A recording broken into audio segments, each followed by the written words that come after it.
പിതാവിൻ്റെയും പുത്രൻ്റെയും പരിശുദ്ധാത്മാവിൻ്റെയും നാമത്തിൽ ആമേൻ. ശംസിഹായ്ക്ക് സ്തുതിയായിരിക്കട്ടെ. Praise the Lord. ഹല്ലേലൂയ. പരിശുദ്ധ പരമ ദിവ്യ കാരുണ്യത്തിന് എന്നേരവും ആരാധനയും സ്തുതിയും പുകഴ്ചയും ഉണ്ടായിരിക്കട്ടെ. എല്ലാവർക്കും സഭയും പരിശുദ്ധ കുർബാനയും എന്ന ചാക്രി ലേഖനത്തിൻ്റെ 10ാമത്തെ മണിക്കൂറിലേക്ക് സ്വാഗതം. Welcome to everybody to the 10th episode of the encyclical Ecclesia de Eucharistia by Saint John Paul II. കഴിഞ്ഞ മണിക്കൂറിൽ നമ്മൾ പങ്കുവച്ചത് രണ്ടാം വത്തിക്കാൻ കൗൺസിലിന് ശേഷം ആഗോള സഭയിൽ ഉണ്ടായിട്ടുള്ള നവീകരണത്തിൻ്റെ വിലയിരുത്തലിൻ്റെ ഒരു ഭാഗമാണ്. അതിലാദ്യം നമ്മൾ പറഞ്ഞു 2 നല്ല കാര്യങ്ങളുണ്ട്. ജനങ്ങളുടെ ബോധപൂർവമായ ഭാഗഭാഗിത്വം വർദ്ധിച്ചിട്ടുണ്ട്. രണ്ടാമത് ദിവ്യകാരുണ്യ പ്രദർശനവും ദിവ്യകാരുണ്യ ഭക്തിയും വളർന്നിട്ടുണ്ട് എന്ന്. തുടർന്ന് അടുത്ത പാരഗ്രാഫിൽ നമ്മൾ കണ്ടു കുറവുകളുണ്ടായിട്ടുണ്ട്, പോരായ്മകളുണ്ടായിട്ടുണ്ട്. അതിൽ ഒന്നാമതായിട്ട് പറയുക, ദിവ്യകാരുണ്യ ഭക്തി വളർന്നെങ്കിലും ദിവ്യകാരുണ്യ ഭക്തി ഉപേക്ഷിക്കപ്പെട്ടു. എന്തുകൊണ്ട് അത് സംഭവിക്കുന്നു? അതിൻ്റെ വിശദീകരണവും കഴിഞ്ഞ പ്രാവശ്യം നമ്മൾ കണ്ടതാണ്. തുടർന്ന് നമ്മൾ വ്യക്തമായിട്ട് കണ്ടു വിശുദ്ധ ജോൺ പോൾ രണ്ടാമൻ മാർപ്പാപ്പ പഠിപ്പിക്കുന്ന വളരെ പ്രധാനപ്പെട്ട ഒരു കാര്യം, അതായത് അബ്യൂസസ് കോസ്റ്റ് കൺഫ്യൂഷൻസ്. അതായത് പരിശുദ്ധ കുർബാനയെ തിരുസഭ പറയുന്നതിന് വിപരീതമായി അവരവരുടെ വ്യക്തിചിന്തയ്ക്കും ഭാവനകൾക്കും അനുസരിച്ച് ആഘോഷിക്കപ്പെട്ടപ്പോൾ പരിശുദ്ധ കുർബാന ദുരുപയോഗമുണ്ടായി. അതിലൂടെ ജനങ്ങളിൽ വളരെയധികം ആശയക്കുഴപ്പങ്ങൾ സൃഷ്ടിക്കപ്പെട്ടു. അത് ഉദാഹരണ സഹിതം കഴിഞ്ഞ പ്രാവശ്യം പറയുകയുണ്ടായി. തുടർന്ന് ഈ ചാക്രി ലേഖനത്തിലെ നിഷേധാത്മകമായ ഏറ്റവും പ്രധാനപ്പെട്ട വാക്യത്തിലേക്കാണ് നമ്മൾ വരിക. അതിനു മുമ്പ് ഒരു കാര്യം കൂടി പറയാൻ ആഗ്രഹിക്കുന്നു. അതായത് രണ്ടാം വത്തിക്കാൻ കൗൺസിലിന് ശേഷമുണ്ടായ ആരാധനാക്രമ നവീകരണ കാലഘട്ടത്തിൽ ജനങ്ങളുടെ ബോധപൂർവമായ ഭാഗഭാഗിത്വം വർദ്ധിച്ചെങ്കിലും ദേവാലയങ്ങളിൽ ജനങ്ങളുടെ ഭാഗഭാഗിത്വത്തിൻ്റെ ശതമാനം വളരെ കുറഞ്ഞുപോയി. ഇതും മറ്റ് പല പ്രബോധനങ്ങളിൽ സഭ ഔദ്യോഗികമായിട്ട് അംഗീകരിക്കുന്നുണ്ട്. എന്തുകൊണ്ടാണ് ജനങ്ങളുടെ പരിശുദ്ധ കുർബാനയിലുള്ള ഭാഗഭാഗിത്വം കുറഞ്ഞു പോയത്? കാരണങ്ങൾ പലതുണ്ടാകാം. അതിൽ ചിലതിലേക്കൊക്കെയാണ് നമ്മൾ കടന്നു ചെല്ലാനായിട്ട് പരിശ്രമിക്കുന്നത്. ഏതായാലും ജനാഭിമുഖ ബലിയർപ്പണത്തിലൂടെയോ മാതൃഭാഷയുടെ ഉപയോഗത്തിലൂടെയോ ബോധപൂർവമായ ഭാഗഭാഗിത്വം ഉണ്ടായെങ്കിലും ജനങ്ങളുടെ ശതമാനത്തിൽ വളരെ വലിയ കുറവ് വന്നിട്ടുണ്ട്. അതുകൊണ്ട് ജനങ്ങളെ തിരിഞ്ഞ് പരിശുദ്ധ കുർബാന അർപ്പിച്ചതുകൊണ്ടോ മാതൃഭാഷയിൽ ബലി അർപ്പിച്ചതുകൊണ്ടോ ദേവാലയങ്ങളിൽ ജനങ്ങളുടെ എണ്ണം വർദ്ധിച്ചിട്ടില്ല. അതേസമയം പൗരസ്ത്യ സഭകളിലെല്ലാം സഭ വളർന്നു വന്നു, അല്ലെങ്കിൽ എതിർപ്പുകളെയും പീഡനങ്ങളെയും അതിജീവിച്ച് തുടരുന്നതായിട്ടും നമുക്ക് കാണാൻ സാധിക്കും. പക്ഷേ ലത്തീൻ സഭയിലെ രണ്ടാം വത്തിക്കാൻ കൗൺസിലിന് ശേഷം നമ്മൾ കാണുന്നത് ദേവാലയങ്ങളിൽ ആളുകളില്ലാത്ത അവസ്ഥയാണ്. അതിൽ നിന്നും നമ്മൾ ലളിതമായിട്ട് മനസ്സിലാക്കണം, ഫലത്തിൽ നിന്ന് വൃക്ഷത്തെ അറിയുക. ഇവിടെ ജനങ്ങളുടെ ബോധപൂർവമായ ഭാഗഭാഗിത്വം വർദ്ധിപ്പിക്കുന്നതിന് വേണ്ടി പെന്തക്കോസ്ത ശൈലിയിൽ ജനങ്ങളെ തിരിഞ്ഞ് ബലിയർപ്പിക്കുവാനും മാതൃഭാഷ ഉപയോഗിക്കുവാനും അനുവാദം കൊടുത്തില്ലെങ്കിലും അത് എങ്ങനെയൊക്കെയോ സ്വീകരിക്കപ്പെട്ട് പോന്നെങ്കിലും അതിലൂടെ നല്ല ഫലം അല്ല ഉണ്ടായിട്ടുള്ളത്. ഈ കാലഘട്ടത്തിൽ സംഭവിച്ചിട്ടുള്ള കുടുംബങ്ങളുടെ തകർച്ചയും ഒക്കെ ഇവിടെ കണക്കിലെടുക്കേണ്ടതുണ്ട്. പക്ഷേ നമ്മൾ ആ വിഷയത്തിലേക്ക് പോകുന്നില്ല. എന്ന് പറഞ്ഞാൽ ആരാധന ക്രമത്തിലൂടെയുള്ള ജനങ്ങളെ തിരിഞ്ഞുള്ള പരിശുദ്ധ കുർബാന അർപ്പണത്തിലൂടെയും മാതൃഭാഷയുടെ ഉപയോഗത്തിലൂടെയും സഭയിൽ യഥാർത്ഥത്തിലുള്ള ആധ്യാത്മിക നവീകരണം നടന്നില്ല. ആരാധനക്രമത്തിൽ ബാഹ്യമായ മാറ്റങ്ങളുണ്ടായി എന്നുള്ളതാണ്. ഇവിടെ നമ്മൾ ഒരിക്കൽ കൂടി ഓർക്കണം, രണ്ടാം വത്തിക്കാൻ കൗൺസിലിൻ്റെ ലക്ഷ്യം ആരാധനക്രമത്തിൽ മാറ്റം വരുത്തുക എന്നുള്ളതല്ല, മറിച്ച് ആരാധനക്രമത്തിലൂടെയുള്ള ആത്മീയമായ നവീകരണമാണ്. ഈ ആത്മീയ നവീകരണം ആരാധനക്രമത്തിൻ്റെ ബാഹ്യമായ മാറ്റങ്ങളിലൂടെ, ജനാഭിമുഖ ബലിയർപ്പണത്തിലൂടെയും മാതൃഭാഷയുടെ ഉപയോഗത്തിലൂടെയും വേണ്ടിടത്തോളം സംഭവിച്ചില്ല എന്ന് വേണം നമ്മൾ മനസ്സിലാക്കാൻ. അതേസമയം നമ്മൾ അംഗീകരിച്ചേ മതിയാവൂ, കരിസ്മാറ്റിക് നവീകരണത്തിലൂടെ ക്രൈസ്തവ വിശ്വാസത്തിൽ നവീകരണമുണ്ടായിട്ടുണ്ട്, സഭയ്ക്ക് വളർച്ച ഉണ്ടായിട്ടുമുണ്ട്. ഈ സത്യത്തെയും അംഗീകരിച്ചുകൊണ്ട് ചാക്രി ലേഖനത്തിലെ അടുത്ത വാചകത്തിലേക്ക് നമുക്ക് പ്രവേശിക്കാം. So far, what I have shared is, though there is active participation of the faithful by the vernacular use of the liturgy or by the use of vernacular language in the liturgy, and also the priest celebrating the Mass, the Eucharist, the real effects of spiritual renewal did not take place.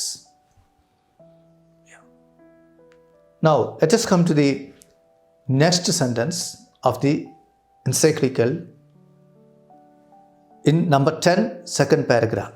There we read, we see also, or we can observe, an extremely reductive understanding of the liturgy or Eucharist. During the post-Vatican liturgical renewal era, we see a extremely reductive understanding of the liturgy. If anybody asks me what is the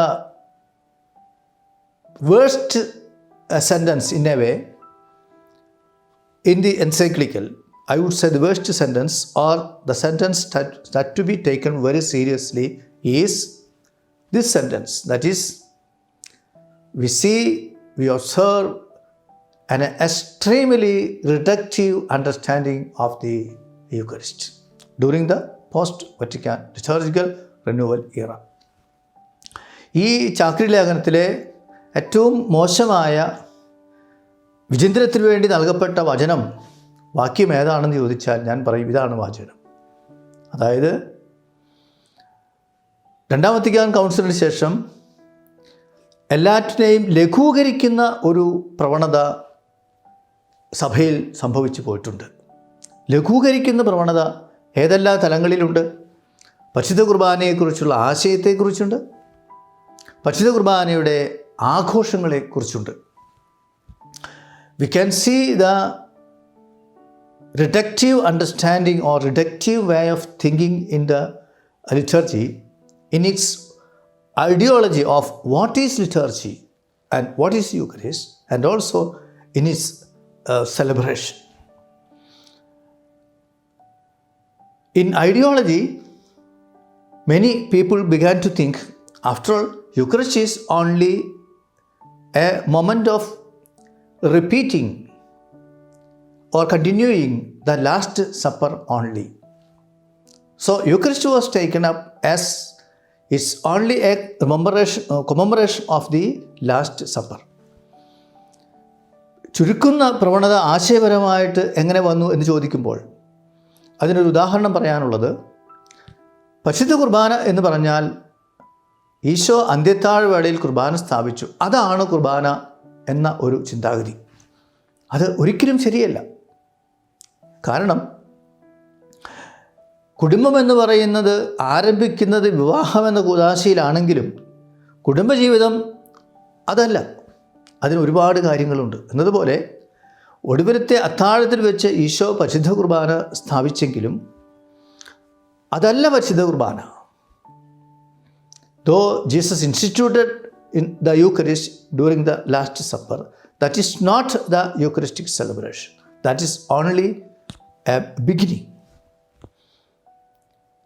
So also we see the reductive understanding in the celebration.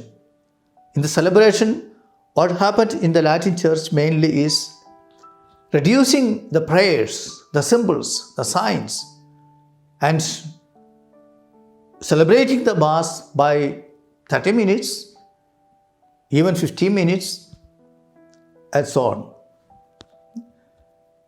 The priests and people happen to fall into the danger of to finish the Eucharistic celebration as early as possible.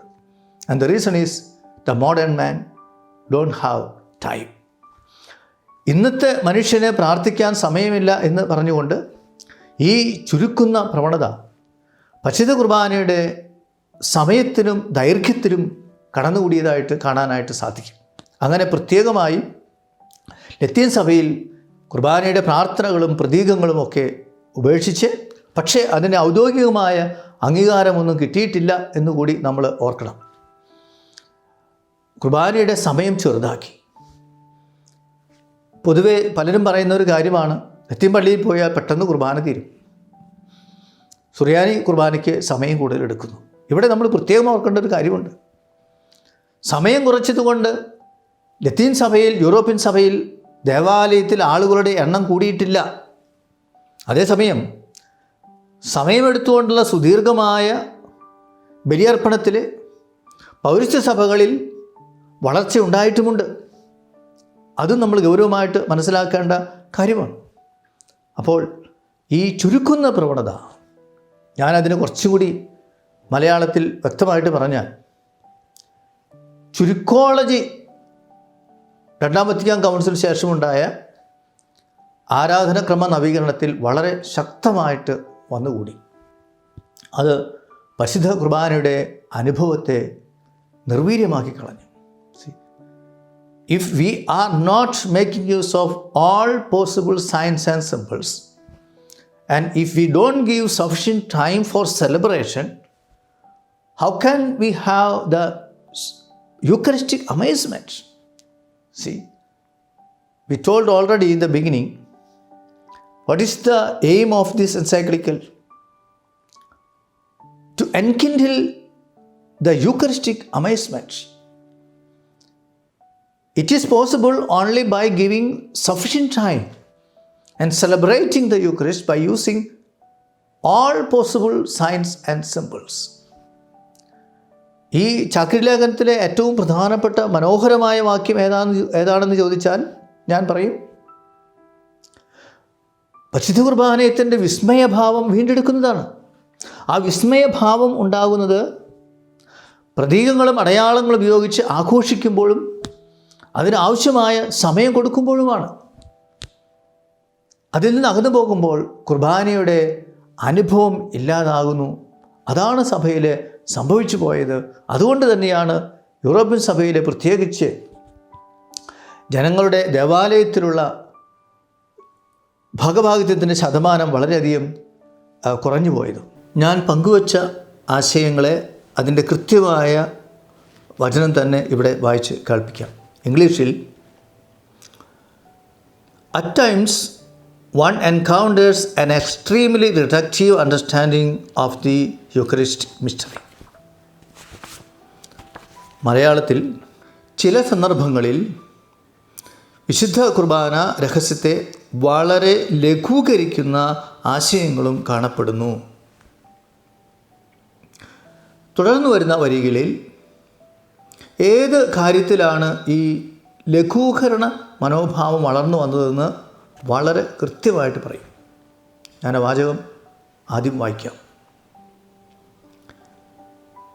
പരിശുദ്ധ കുർബാനയുടെ ബലി സ്വഭാവം ഉപേക്ഷിച്ച് കേവലം ഒരു സൗഹൃദ വിരുന്നായി ആഘോഷിക്കപ്പെടുന്നു. അതിൻ്റെ English കൂടി വായിക്കുകയാണെങ്കിൽ, stripped of its sacrificial meaning, it is celebrated as if it were simply a fraternal banquet. Stripped of its sacrificial dimension. വളരെ ഭയത്തോടുകൂടി പറയേണ്ട ഒരു പദപ്രയോഗമാകാതെ. സ്ട്രിപ്റ്റ് ഓഫ് എന്ന് പറയുമ്പോൾ അതിൻ്റെ മലയാളം തുണി ഉരിഞ്ഞു അല്ലെങ്കിൽ തൊലി ഉരിഞ്ഞു എന്നാണ്. അപ്പോൾ പരിശുദ്ധ കുർബാനയുടെ തൊലി ഉരിഞ്ഞ് ബലിയായ പരിശുദ്ധ കുർബാനയെ വെറും ഒരു സൗഹൃദ വിരുന്നായി മാറ്റപ്പെട്ടു അല്ലെങ്കിൽ ചുരുക്കപ്പെട്ടു. ഈശോ പരിശുദ്ധ കുർബാന സ്ഥാപിച്ചതുപോലെ മേശയ്ക്ക് ചുറ്റുമിരുന്ന് ഭക്ഷണം കഴിക്കുന്ന ഒരു വിരുന്നുമായിട്ട് ബലിയെ പരിശുദ്ധ കുർബാനയെ ചുരുക്കിക്കളയും. ഇത് ഒരു പരിധിവരെ പെന്തക്കോസ്ത ആശയമാണ്. കുർബാന ബലിയല്ല എന്ന് അവർ വാദിക്കും. ഇവിടെ ആ ചിന്തയാണ് രണ്ടാം വത്തിക്കാൻ കൗൺസിലിന് ശേഷം ആഗോള സഭയിൽ, പ്രത്യേകിച്ച് ലത്തീൻ സഭയിലും സുറ മലബാർ സഭയിലും വളർന്നു വന്ന ചിന്താഗതി. അതായത് പരിശുദ്ധ കുർബാന വിരുന്നാണ്, അത് ബലിയല്ല എന്നുള്ളത്. നമ്മൾ നൂറ്റാണ്ടുകളിലൂടെയുള്ള സഭയുടെ പരിശുദ്ധ കുർബാനയെക്കുറിച്ചുള്ള പഠനങ്ങളെ എടുക്കുമ്പോൾ അവിടെ സഭ ആവർത്തിച്ച് പഠിപ്പിക്കുന്ന ഏറ്റവും പ്രധാനപ്പെട്ട ഒരു ആശയം പരിശുദ്ധ കുർബാന ബലി ആണ് എന്നുള്ളതാണ്. നമ്മൾ ഒന്നാമത്തെ അധ്യായത്തിലേക്ക് വരുമ്പോൾ എന്താണ് പരിശുദ്ധ കുർബാന എന്ന് പഠിപ്പിക്കുന്നിടത്ത് ഈ ആശയത്തിലേക്ക് നമ്മൾ വീണ്ടും കടന്നു വരും. എങ്കിലും ഒരു വാചകം കൂടി പറയുകയാണ്. പരിശുദ്ധ കുർബാനയുടെ ബലിയ ചൈതന്യവും വിരുന്ന് ചൈതന്യവും ഒരിക്കലും വേർപ്പെടുത്താൻ സാധിക്കുന്ന യാഥാർത്ഥ്യങ്ങൾ അല്ല. We can never separate the sacrificial and the meal dimension of the Eucharist. There is no meal or banquet without sacrificial. It is sacrificial meal. ബലിയില്ലാതെ വിരുന്നില്ല. ഇത് ബലിയാകുന്ന വിരുന്നാണ്, അല്ലെങ്കിൽ വിരുന്നാകുന്ന ബലിയാണ് എന്ന് വേണം മനസ്സിലാക്കാനായിട്ട്. തുടർന്ന് ചാക്രിലേഖനത്തിലൂടെ വിശുദ്ധ ജോൺ പോൾ രണ്ടാമൻ മാർപ്പാപ്പ പഠിപ്പിക്കും, പരിശുദ്ധ കുർബാനയിലെ പുരോഹിതൻ്റെ ശുശ്രൂഷ പൗരോഹിത്യത്തിൻ്റെ കൗദാശിക ഭാവങ്ങളെ മാറ്റിവെച്ചുകൊണ്ട് പരിശുദ്ധ കുർബാനയെ വെറും പ്രസംഗവേദിയായി മാറ്റി. Denying the elements of the ministerial priesthood, the Eucharist became mere ritual of the Word of God. That means removing the table of God, the altar became a platform of preaching, like a Protestant pastor preaching. അപ്പോൾ പെന്തക്കോസ്താക്കാരുടെ ശൈലിയെ സ്വീകരിച്ചുകൊണ്ട് വചനവേദികൾ ഇല്ലാതായിക്കൊണ്ട് ബലിപീഠങ്ങളെ വചനവേദികളാക്കി തീർത്തുകൊണ്ട് പരിശുദ്ധ കുർബാനയെ വെറും ഒരു പ്രസംഗപീഠം പോലെയാക്കി. ഇത് എക്യുമെനിസത്തിൻ്റെ പേരിൽ നടന്നതാണെങ്കിൽ പോലും അത് പരിശുദ്ധ കുർബാനയെക്കുറിച്ചുള്ള ആശയങ്ങളെ ചുരുക്കിക്കളഞ്ഞുവെന്ന് വളരെ വ്യക്തമായിട്ട് പറയുന്നുണ്ട്. ആ വാചകം ഒന്ന് വായിക്കാം.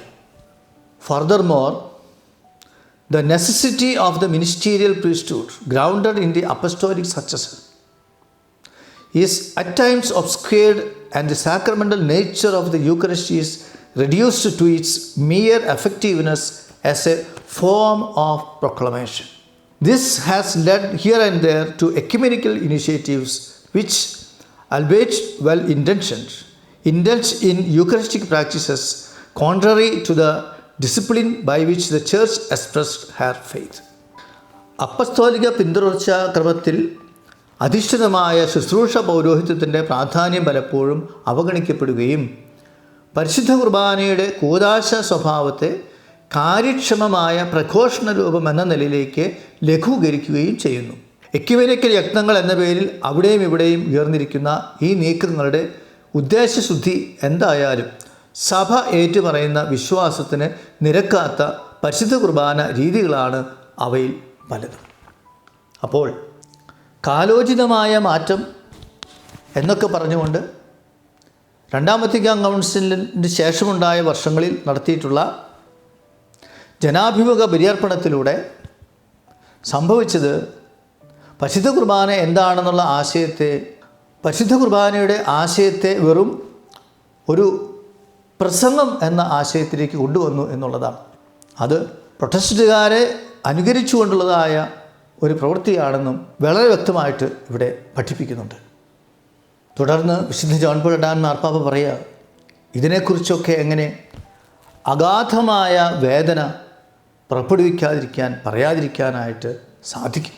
വിശുദ്ധ ജോൺ പോൾ രണ്ടാമൻ മാർപ്പാപ്പയുടെ ഏറ്റവും വലിയ വേദന പുരോഗമനത്തിൻ്റെയും അത്യന്താധുനികതയുടെയും കാലോചിതമായ മാറ്റത്തിൻ്റെയും ഒക്കെ പേരിൽ പരിശുദ്ധ കുർബാന സമ്പത്തിനെ വികലമാക്കിയതാണ്.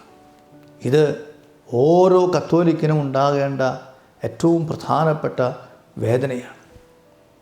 ഇംഗ്ലീഷിൽ നമ്മൾ വായിക്കുന്നത്, how can we not express profound grief at all this? The Eucharist is too great a gift to tolerate ambiguity and depreciation. പരിശുദ്ധ കുർബാന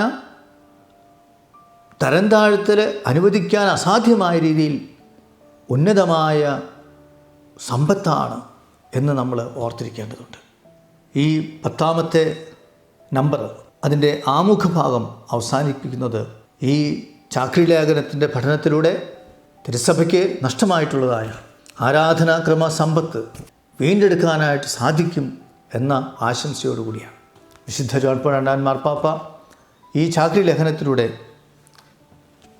കണ്ടുവച്ചിരിക്കുന്ന സ്വപ്നം പരിശുദ്ധ കുർബാനയുടെ വിസ്മയത്തെ വീണ്ടെടുക്കുക എന്നുള്ളതാണ്. അതിനുവേണ്ടി തുടർന്നുള്ള അധ്യായങ്ങളിൽ എന്താണ് പരിശുദ്ധ കുർബാനയെന്ന് നമ്മളെ പഠിപ്പിക്കും. അതിലേക്ക് അടുത്ത മണിക്കൂറിൽ നമുക്ക് കടന്നു വരാം. Praise the Lord. ഹല്ലേലൂയ. പിതാവിനും പുത്രനും പരിശുദ്ധാത്മാവിനും സ്തുതി. ആമേൻ.